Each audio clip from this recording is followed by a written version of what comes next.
برادران اسلام، بزرگوں، دوستوں، بھائیوں، موضوعات ان پہ گفتگو ہو رہی ہے۔ نبی کائنات، فخر موجودات، حضرت محمد رسول اللہ صلی اللہ علیہ وسلم، آپ کی رسالت اور آپ کا دنیا پہ آنا اور خاتم النبیین ہونا، یہ بھی معجزہ ہے۔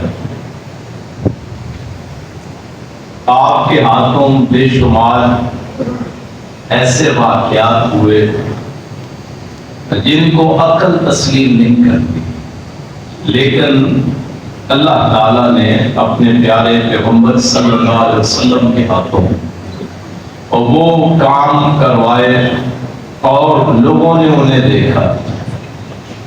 آپ کے دور میں کھانا کھاتے ہوئے کھانے میں سے سبحان اللہ کی آواز بھی آ جاتی تھی، یعنی کھانا بول کے کہتا تھا سبحان اللہ، تسبیح کی آواز۔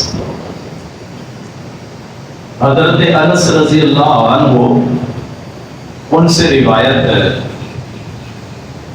کہ ان کے سوتیلے والد ابو طلحہ، ان کے والد کا نام تو ہے مالک، فوت ہو گئے تھے۔ ان کی والدہ ام سلیم ہے، انہوں نے دوسری شادی کی ابو طلحہ رضی اللہ عنہ، صحابی رسول، اور ام سلیم وہ بھی مسلمان ہو گئی۔ کہ ابو طلحہ رضی اللہ عنہ وہ اللہ کے رسول کے صحابی بنے، تو انہوں نے اپنے بیوی ام سلیم کو کہا کہ مجھے رسول اللہ کی آواز میں کمزوری محسوس ہوتی ہے، گویا آپ بھوکے، آپ کو لگتا ہے خوراک نہیں ملی، بھوک ہے۔ تو انہوں نے مجھے جو کی کچھ روٹیاں وہ مجھے دی، ایک رومال میں لپیٹ کے چادر میں، اور اس چادر کو میرے گرد انہوں نے ڈال دیا، یعنی بغل کے نیچے وہ چادر میں لپٹی ہوئی روٹیاں اور پھر اوپر وہ چادر دے کے بھیج دیا۔ تو آپ صلی اللہ علیہ وسلم مسجد میں تھے، تو پھر آپ کے پاس آئے حضرت انس رضی اللہ عنہ، 10 سال خدمت کی ہے حضرت انس رضی اللہ عنہ، اور اللہ کے رسول نے ان کے لیے دعا کی تھی کہ اللہ ان کی عمر کو لمبا کر دے اور اس کی اولاد کو بڑھا دے۔ تو یہ کہتے ہیں میں نے اپنی زندگی میں 100 سے زیادہ اپنی آل دیکھ لی، کوئی پوتے، کوئی دوتے، رشتہ دار چھوٹے، ان کی اولاد میں سے تقریباً 90 سال سے زیادہ عمر ہوئی ہے حضرت انس رضی اللہ عنہ کی، 93 سال تقریباً۔ وہ کہتے ہیں اللہ کے رسول نے مجھے دیکھ کے کہا ابو طلحہ نے تمہیں بھیجا ہے؟ میں نے کہا ہاں جی۔ کھانا دے کے بھیجا ہے؟ میں نے کہا ہاں جی، کھا دو۔ تو آپ نے پھر لوگوں کو کہا کہ آؤ، ابو طلحہ نے ہماری دعوت کی ہے۔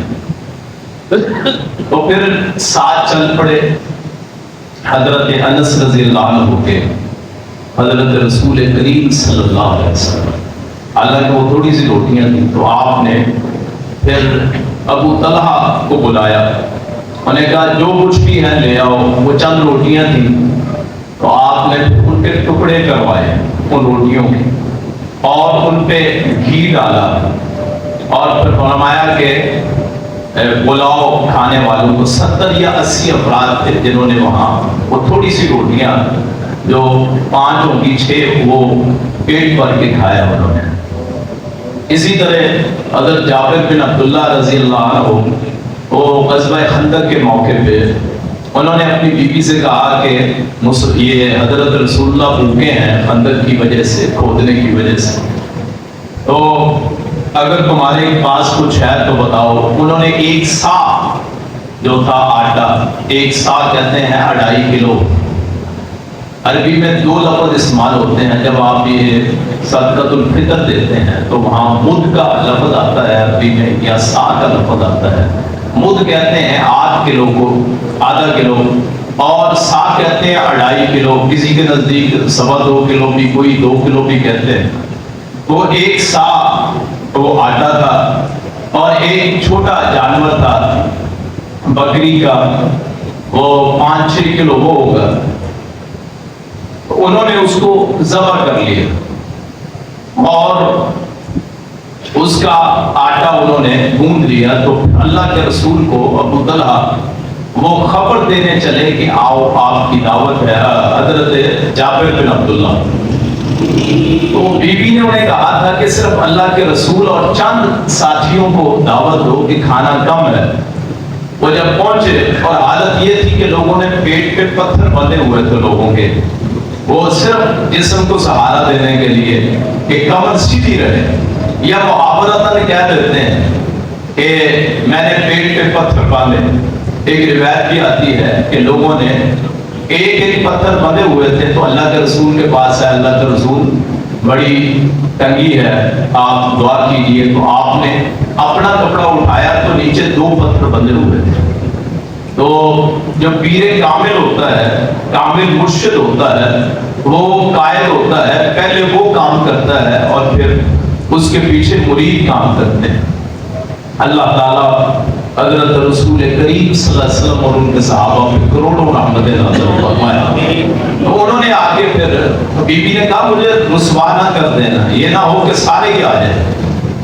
تو 1000 بندہ وہاں کام کر رہا تھا، جو خندق کھودنے والے ہیں، 1000 آدمی تھا۔ تو انہوں نے جا کے حضرت جابر نے وہ کان میں کہا کہ اللہ کے رسول تھوڑا سا گوشت ہے اور تھوڑا سا آٹا ہے، تو آپ آئیں اپنے کچھ اصحاب کو لے کے، تو آپ کی دعوت ہے۔ تو حضرت رسول اللہ نے اونچی آواز سے وہ 1000 پورے بندے کو کہہ دیا کہ جابر نے ہماری دعوت کی ہے۔ وہ جب سارے تیار ہو گئے، حضرت جابر ان کو تو اپنی پڑ گئی کہ کھانا تھوڑا ہو، اور پھر مولوی جب کھاتے ہیں تو زیادہ ہی کھاتے ہیں، تو بھوکا آدمی کو زیادہ ہی۔ کسی نے پوچھا 2 اور 2 کتنے ہوتے ہیں؟ وہ کہتا 4 روٹیاں، اس کو تو بھوک سے ہوتی ہے۔ تو وہ پھر چلے گئے سارے، تو جابر پہلے گھر پہنچ گئے، کہنے لگے کہ میں نے تو اللہ کے رسول کو کہا تھا کہ چند اصحاب کو لے کے آئیں، لیکن وہاں تو پورا لشکر ہی آ رہا ہے۔ تو وہ حضرت جابر کی بیوی کہنے لگی میں نے پہلے کہا تھا کہ مجھے رسوا نہ کر دینا۔ تو اللہ کے رسول نے پھر پکار کے کہا کہ میرے آنے سے پہلے ہنڈیاں نہیں چڑھانی، اور میرے آنے سے پہلے آٹا نہیں گوندنا، اس میں یعنی پانی نہیں ڈالنا۔ تو لیکن یہ وہ منہ ہے جس منہ سے وحی الہی نکلتی ہے، جس منہ سے صحابہ کہتے ہیں نور نکلتا تھا۔ آپ کے درمیانی یہ چاند جو دانت ہیں 4، ان میں سے نور کی گویا ایک کرن نکلتی تھی جب آپ گفتگو فرماتے تھے۔ تو وہ کہتے ہیں کہ آپ نے لعاب ڈالا، پھر آپ نے کہا پکاؤ ہنڈیا، اور ادھرنے نہیں دینا، پکتی رہے۔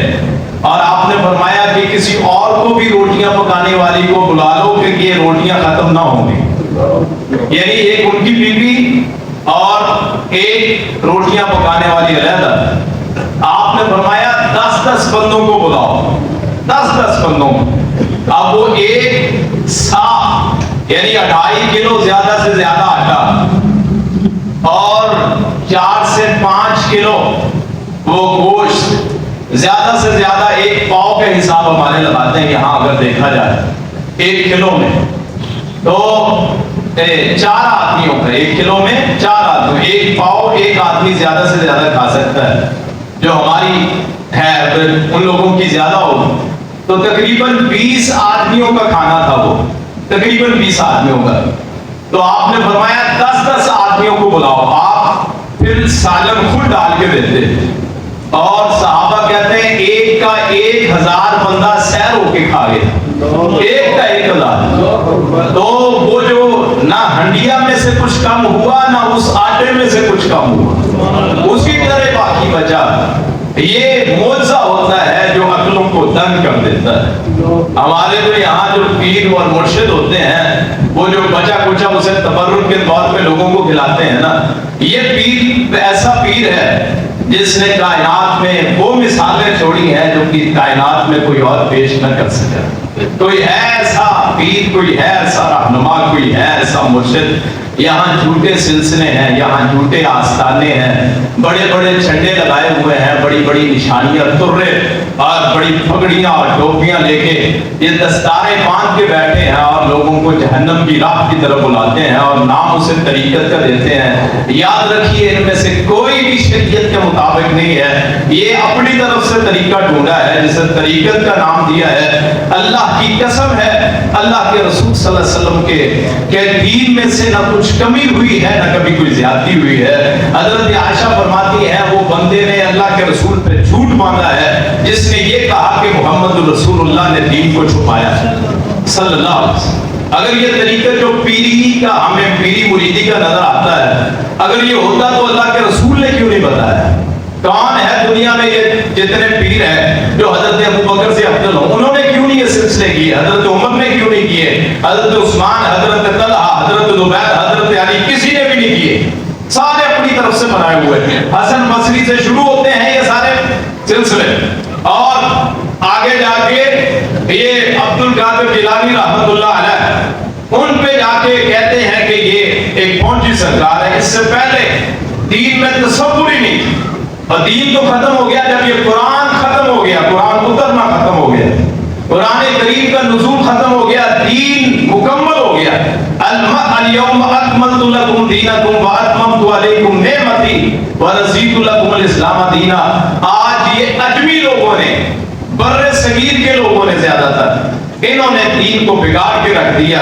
قرآن کا ترجمہ، قرآن کے مفاہیم، قرآن کے معانی، قرآن کے حروف، ان پہ یقین نہ رہا اور لوگوں نے اپنی طرف سے سینہ پسینہ علوم ہے، فلاں سلسلہ ہے، یہ ابدال ہے، یہ فلاں ہے، فلاں ہے. نہ ان کا دین میں کوئی تصور ہے، نہ پیری کا، نہ مریدی کا، نہ آستانوں کا، نہ درباروں کا، نہ قبروں کا، نہ زندوں کا، نہ مردوں کا. سارے سلسلے جتنے بھی ہیں اللہ کے غیر کے ہیں. اللہ کے رسول کا اس میں کوئی حصہ نہیں صلی اللہ علیہ وسلم. تو بلکہ ایک حدیث آتی ہے، آپ آخری دنوں میں جب آپ بیمار تھے، وہ اس موقع کی مناسبت سے میں آپ کے سامنے پیش کرتا ہوں. تو ام سلمہ اور ام حبیبہ، یہ آپ کی دو زوجہ، یہ گئی تھی حبشے. انہوں نے پھر آ کے بتایا کہ وہاں قبروں پہ مسجدیں یعنی سجدہ گاہ. تو آپ نے فرمایا یہ لوگ ان میں جب کوئی نیک آدمی فوت ہوتا ہے اس کی قبر کو سجدہ گاہ بنا لیتے ہیں. اولئک شرار الخلق، یہ سب سے برے لوگ، بدترین مخلوق ہیں جو کسی نیک بندے کی قبر کو سجدہ گاہ بنا. یاد رکھیں تین مقامات کے علاوہ کسی کی طرف سفر کرنا حرام. ثواب کی نیت سے تین مقامات، ایک مسجد حرام، ایک مسجد نبوی اور ایک بیت المقدس.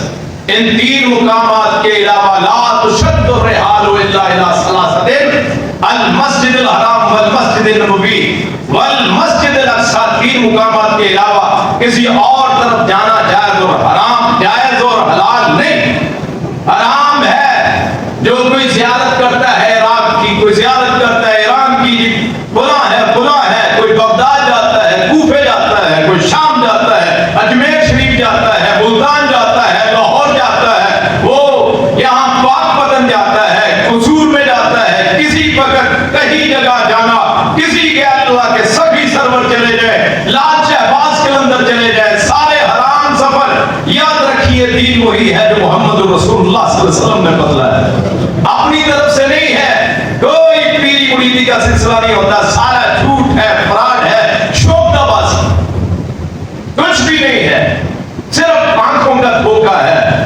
چند دن کے خیالات ہیں. کسی کو خواب آ جاتی ہے، فلاں بزرگ آ گیا خواب میں، آ کے کہتے ہیں آستانہ بناؤ جی، میں نے یہاں آرام کرنا ہے. دراصل وظیفے پڑھ پڑھ کے شیطان مختلف صورتیں بنا کے آتا ہے. کسی کو نظر آتا ہے بابا فرید آ گئے، کسی کو نظر آتا ہے یہ جی علی حجویری آ گئے، کسی کو نظر آتا ہے معین الدین چشتی آ گئے. شکلیں بن کے آتی، سارا جھوٹ اور فراڈ ہوتا ہے. صرف یہ کھانے کے، اگر کھانے کے بنا طریقے ہوں، شیطان گمراہ کرتا ہے اور گمراہ ایسا کرتا ہے، پھر آدمی سمجھتا ہے کہ میرے سامنے جو ہو رہا ہے حقیقت ہے، اس کو نظر آتا ہے، سارے جھوٹ اور فریب، اس کو انسان سمجھ ہی نہیں پاتا، اور وہ سمجھتا ہے کہ بالکل حقیقت، جیسے مرزا قادیانی کو اس کو ایسے ہی نظر آتا تھا کہ اس کے بعد فرشتے اترتے ہو، اور بہت ایسے لوگ جن کو یوں لگتا ہے کہ ہمارے پاس کوئی فرشتہ اتر آیا، کوئی ہمارے پاس آقا آ گیا صلی اللہ علیہ وسلم، ہمارے پاس غلام بزرگ آ گیا، اس نے یہ کہا، ہوتا کچھ بھی نہیں، سارا جھوٹ اور فراڈ، اور یہ ایسا سلسلہ چلتا ہے جس پہ میرا اور آپ کا ایمان برباد ہوتا ہے، اور ہم اسے سمجھتے ہیں غلام بڑا نیک ہے کہ اس کو خواب آ گئی۔ خواب کی کوئی حقیقت نہیں ہوتی، عام طور پہ خواب الٹ ہوتے ہیں۔ خواب کی 3 قسمیں میں انشاءاللہ صرف ایک جمعہ پڑھاؤں گا خوابوں پہ، اور اس کے بارے میں انشاءاللہ گفتگو کریں گے۔ تو اللہ کے رسول صلی اللہ علیہ وسلم کے معجزات، آپ کے دنیا کے سامنے انوار، وہ بلا شک و شبہ ہے۔ آپ کے آنے سے دنیا میں روشنی پھیلی۔ آپ صلح حدیبیہ میں تھے، حدیبیہ میں 1500 اصحاب، پانی ختم ہو گیا، ایک کنواں تھا، اس کو لوگوں نے پانی نکال کے اس کو خشک کر دیا، تو آپ کو اطلاع دی گئی کہ لوگ تنگی میں ہیں اور ہے سفر میں۔ آپ نے فرمایا لاؤ کہاں ہے وہ کنواں، پھر آپ نے اس کنویں میں اپنا لعاب ڈالا، صحابہ کہتے ہیں 1500 اصحاب کو سیر ہو۔ کسی نے پوچھا کہ کتنے تھے، انہوں نے کہا اگر 1 لاکھ بھی ہوتے سب سیر ہو جاتے، یہاں تو صرف 1500 تھے۔ آپ کے معجزات پر آئے۔ ایک مرتبہ مسجد میں نماز کا وقت ہو گیا، جن لوگوں کے قریب گھر تھے انہوں نے وضو کر لیا۔ آج تو ہمارے یہاں وضو کا انتظام ہے، بیت الخلاء، اس دور میں کچھ نہیں ہوتا تھا، گھروں میں ہوتا تھا، تو پانی کی قلت ہو گئی۔ آپ نے پھر ایک برتن منگوایا، وہ برتن اتنا چھوٹا تھا کہ آپ کو اس میں ہاتھ مکمل نہیں آیا، آپ نے انگلیاں اکٹھی کر کے ہاتھ ڈالا۔ وہ صحابہ کہتے ہیں، حضرت انس ہیں، وہ کہتے ہیں 70 یا اس سے زیادہ افراد تھے، اور ان تمام نے اس پانی سے وضو کیا جس میں آپ کا ہاتھ نہیں آ سکتا۔ ایک زورا مقام ہے مدینہ میں، تو وہاں پانی کی کمی ہو گئی، 300 تقریباً افراد، صحیح حدیثیں ہیں، بخاری اور مسلم کی حدیثیں ہیں، کوئی عام واقعات نہیں، تو وہاں 300 اصحاب، ان کے ساتھ بھی یہ ہوا کہ وضو کرنا تھا، پانی نہیں تھا، تو آپ چھوٹا برتن آپ کے پاس لایا گیا، آپ نے اس میں اپنا ہاتھ رکھا، اس میں سے جیسے چشمہ پھوٹتا ہے، اور 300 افراد نے وہاں سے وضو کیا، وہاں سے پانی بھی پیا۔ یہ آپ کے معجزات، آپ کا معجزہ وہ تو یہ قرآن کریم ہے، اصل جو معجزہ ہے جو آج ہمارے سامنے کہ اتنے برسوں گزرنے کے بعد، سینکڑوں برس، تقریباً 1400-1500 سال ہو گئے، 1446 ہجری ہے آپ، یہ سال جو آپ کا ہے، تو اتنے سالوں میں کسی ایک حرف میں، کسی ایک لفظ میں، کسی ایک نقطے میں، کسی ایک زبر میں، کسی ایک زیر میں، کسی ایک پیش میں کوئی فرق نہیں پڑا۔ جو مصحف عثمانی اس وقت لکھا گیا ہے اور آج کا یہ قرآن اٹھا کے دیکھ لیں، ایک حرف کا بھی فرق نہیں ہے۔ یہ معجزے کی تازہ مثال، جتنی باقی قوموں کے جو کتابیں ہیں، انجیل ہے، تورات ہے، وہ اصل زبان میں تو ملتی نہیں، عبرانی زبان تھی، شاید آج کسی کو نہ ہی آتی ہے، یا کسی کو چند حروف آتے ہو، یا کوئی ایک عالم ہو جو پڑھ کے سنا دے۔ اور آج کا دیکھ لیں، تورات کا اور بائبل جسے کہتے ہیں، بائبل کے 2 حصے، عہد قدیم اور عہد جدید۔ پہلا جو عہد قدیم ہے، پہلے 5 ابواب، وہ ان کو کہتے ہیں عہد نامہ قدیم، جسے تورات بولتے ہیں، اور جو اگلے ہیں انہیں انجیل بولتے ہیں، ان کا پھر مجموعہ انہوں نے بائبل تیار کیا ہے۔ تو آج سے 50 سال پہلے کی انجیل، 200 سال پہلے کی اٹھا کے دیکھیں اور آج کی انجیل اٹھا کے دیکھ لیں، ان میں فرق آپ کو نظر آئے گا۔ وجہ یہ ہے کہ یہ بطور معجزہ نہیں، قانون کے اتارے گئے تھے جن میں، اور اللہ نے ان کی ذمہ داری نہیں اٹھائی تھی، لیکن یہ قرآن کریم زندہ جاوید معجزہ ہے، جس کا اس وقت جو حرف تھا آج بھی وہی حرف، جو آپ کی مکے کی پہلی وحی ہے، اقرا بسم ربک الذی خلق، 4 آیات آج بھی وہی آیات ہیں جو آج ہم پڑھتے ہیں۔ آپ کے اس دور کی سورہ الفاتحہ 7 آیات، یہاں کی سورہ فاتحہ 7 آیات کے دور کی سورہ البقرہ آج کے دور کی سورہ البقرہ، آج کی 114 صورتیں، آج کی 114 صورتیں، ان میں ذرہ برابر بھی کمی بیشی نہیں۔ یہ زندہ معجزہ ہے آپ کے۔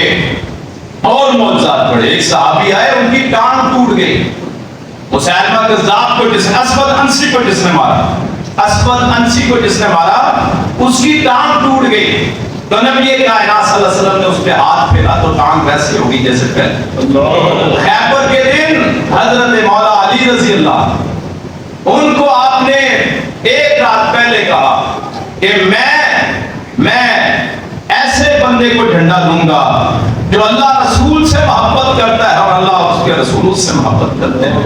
صحابہ کہتے ہیں رات ہم نے جاگ کے گزاری کہ کون ہوگا جو اللہ رسول سے محبت کرتا ہے اور اللہ رسول اس سے محبت کرتے ہیں۔ تو صبح آپ نے فرمایا کہاں ہے عینا ابو تراب، ابو تراب کہاں ہے، علی کہاں ہے؟ تو حضرت علی کہتے ہیں میری آنکھوں میں درد تھی، تو آنکھوں میں درد تھی، جسم تھکا ہوا تھا، آپ نے میری آنکھوں پہ لعاب ڈالا، فرمایا اے اللہ اس کے ہاتھ پہ فتح عطا فرما۔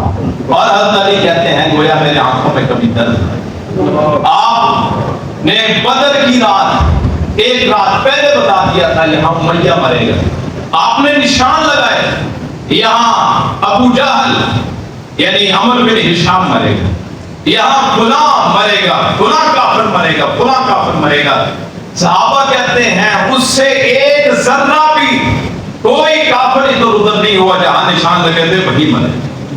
آپ جب یہ بدر ختم ہو گئی، جنگ بدر، تو آپ نے 17 سردار پہ پڑے، 17 ان کو گھسیٹ گھسیٹ کے بدر کے کنویں میں ڈالا گیا، تو آپ وہاں تشریف لے گئے۔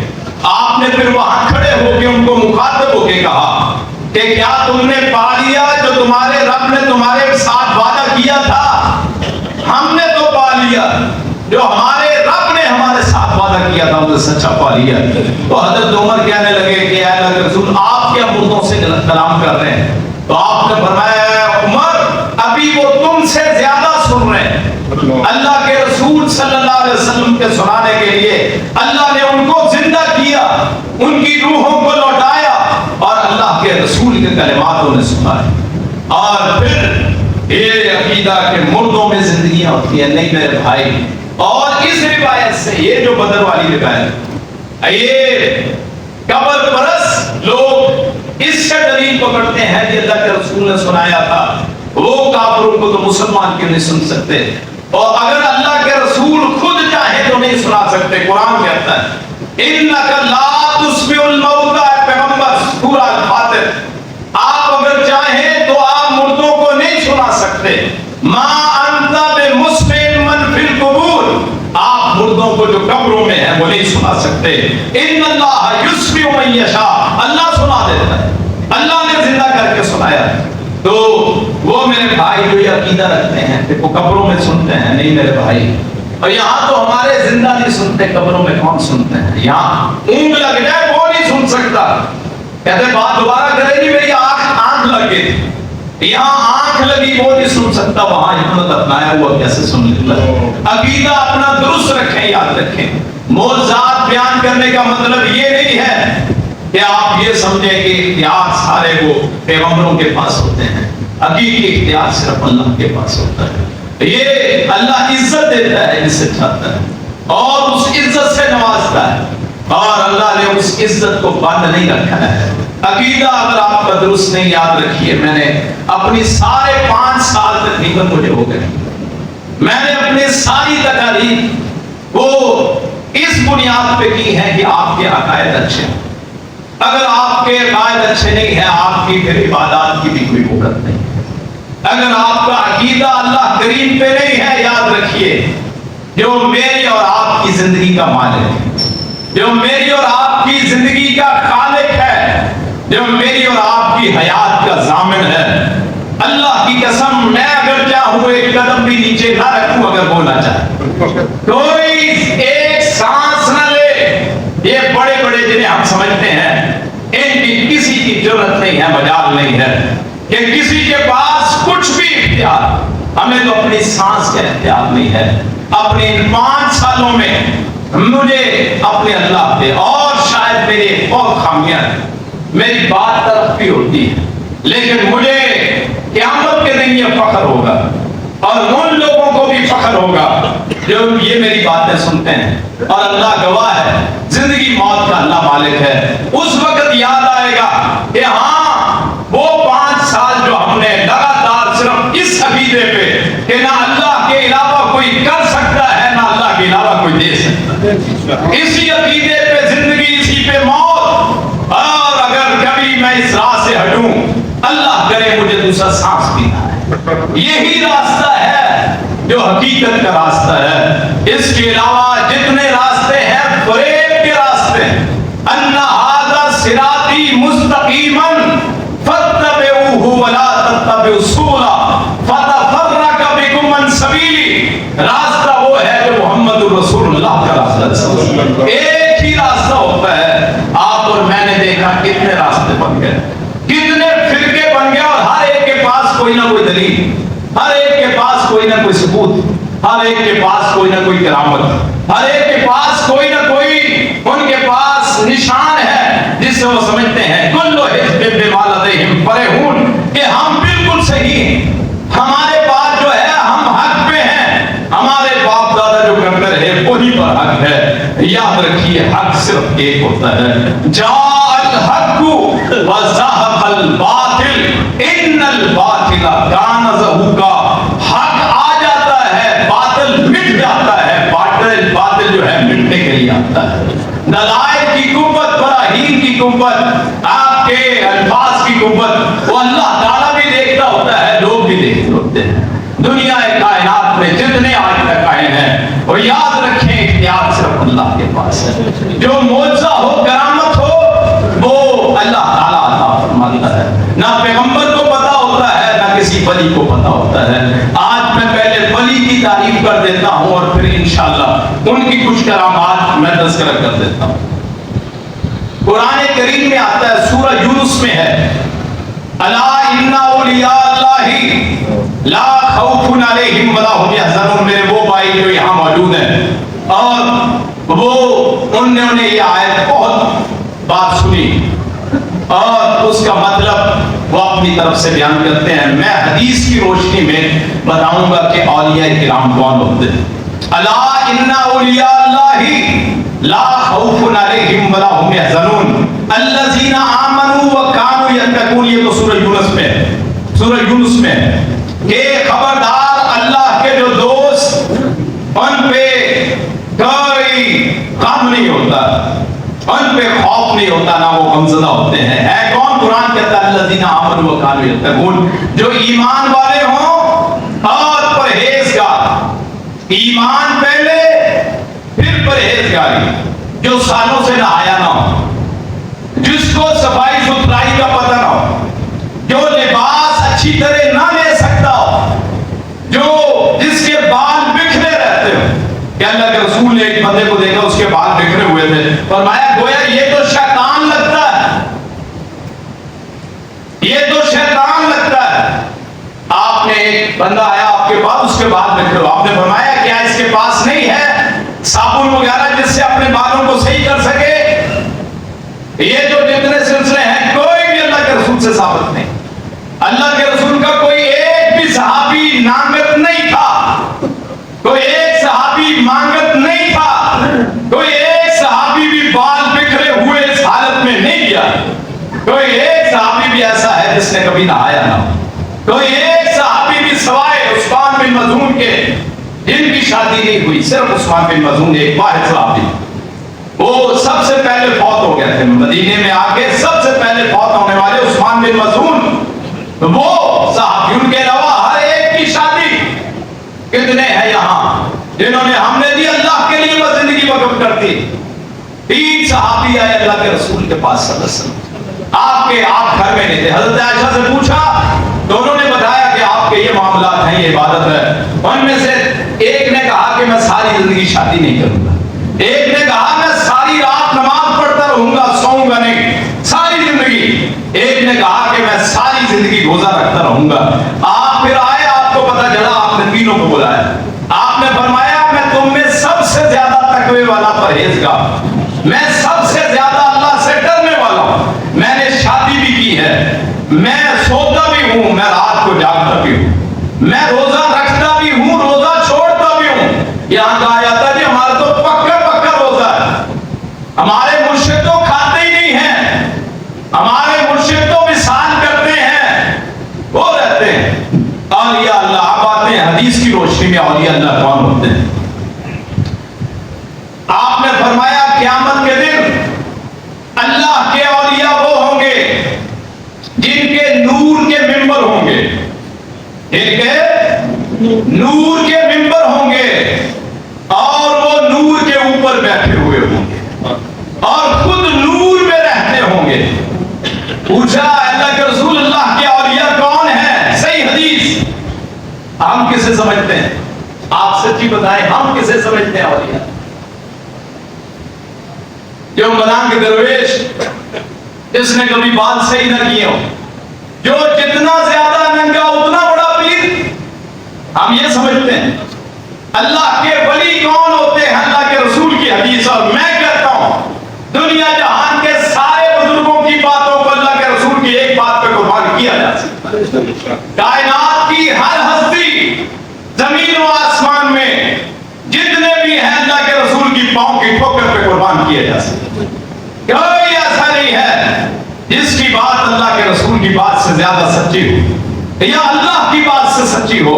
من اصدق من اللہ قیلا ومن احسن من اللہ حدیثا۔ نہ اللہ سے کسی کی بات سچی ہے، نہ اللہ سے کسی کی بات اچھی۔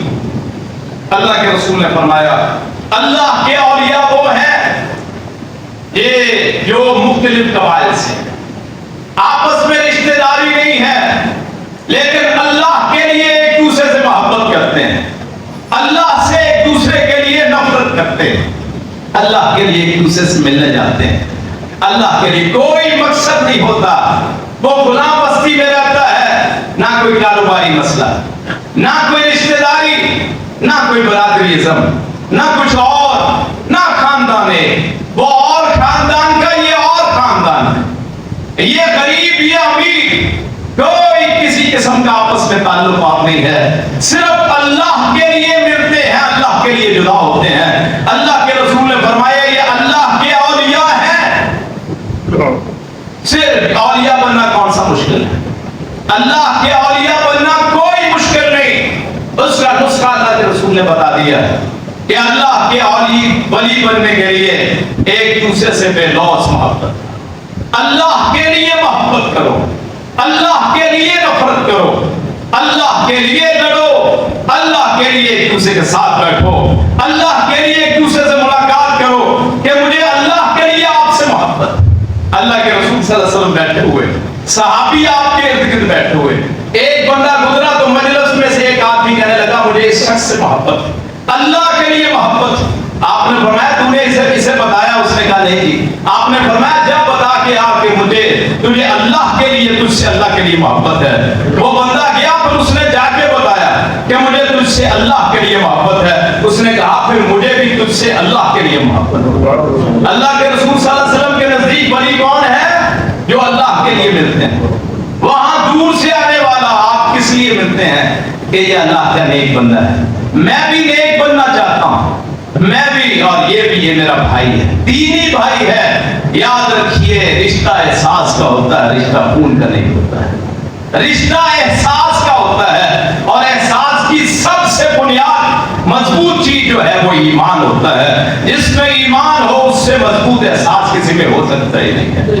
اللہ کے رسول نے فرمایا ایک بندہ وہ جا رہا تھا کسی سے ملنے کے لیے، راستے میں اللہ نے ایک فرشتہ بھیجا، صحیح حدیث ہے یہ ساری جو میں نے روایت کی ہیں آپ کو بیان کی، تو اس فرشتے نے، اس کو نہیں پتا وہ انسان کی صورت میں، اللہ کے فرشتے اور جنات انسانوں کی صورت میں بھی پھرتے ہیں، اس سے پوچھتے ہیں کہاں جا رہے ہیں؟ وہ کہتے ہیں فلاں بستی میں جانا ہے، فلاں قریہ میں جانا ہے، فلاں شہر میں، کس لیے جانا ہے؟ فلاں بندے سے ملنا ہے۔ اس نے کہا کوئی کاروباری مسئلہ اس میں نہیں؟ اس نے کہا کوئی رشتہ داری ہے؟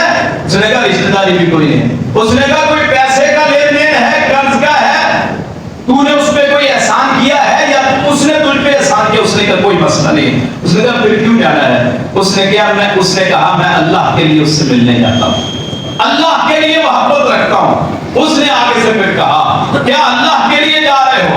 اس نے کہا ہاں اللہ کے لیے محبت رکھتا ہوں. تو اس فرشتے نے کہا وہ اللہ نے مجھے بھیجا ہے, اگر تو اس سے اللہ کے لیے محبت کرتا ہے تو اللہ تجھ سے محبت کرتا ہے. اللہ کے اولیاء بننا کوئی مشکل نہیں ہے, ایک دوسرے سے تعلق رکھیں. صرف وجہ للہ ہوا, وجہ للہ ہوا للہ ہے, اور یہ اللہ کے لیے. میں کسی سے ملوں تو سلام لینا اس مقصد سے نہ ہو کہ یہ پیسے والا ہے, یہ میرا کام کرے گا, اختیار والا ہے, میں نے کام نکلوانا ہے. نہیں, یہ مطلب کی دوستی چھوڑی. ہر بندے سے ملے, آپ کی برادری کا ہو, آپ کے خاندان کا ہو, آپ کے علاقے کا ہو, نہ ہو اللہ کا غیر سے ہو. جب پتہ چلے یہ مسلمان ہے تو آپ اس سے اللہ کے لیے محبت کریں, اللہ پاک آپ سے محبت کرے گا, اللہ آپ کو اپنا ولی بنا لے گا.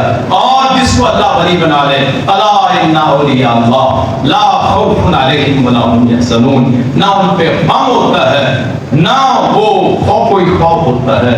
وہ سوئے ہوئے بھی اللہ کے نیک بندے, اللہ ان کا سونا بھی عبادت میں لے لیتا ہے, جاگنا بھی عبادت میں لیتا ہے, آپس میں بیٹھنا بھی عبادت میں لیتا ہے. اللہ کے فرشتے ان کے لیے دعا کرتے ہیں, ان اللہ هو الذی یصلی علیکم وملائکتہ لیخرجکم من الظلمات الی النور. اللہ اور اس کے فرشتے وہ ان پہ درود بھیجتے ہیں, رحمت نازل فرماتے ہیں, فرشتے دعا کرتے ہیں. اللہ پاک مجھے بھی آپ کو بھی ان لوگوں میں شامل فرمائے جو اللہ کے دوست بننا چاہتے ہیں یا اللہ کے دوست ہیں. اللہ پاک مجھے آپ کو ان باتوں پہ عمل کرنے کی توفیق عطا فرمائے. آخر دعوانا ان الحمد للہ رب العالمین.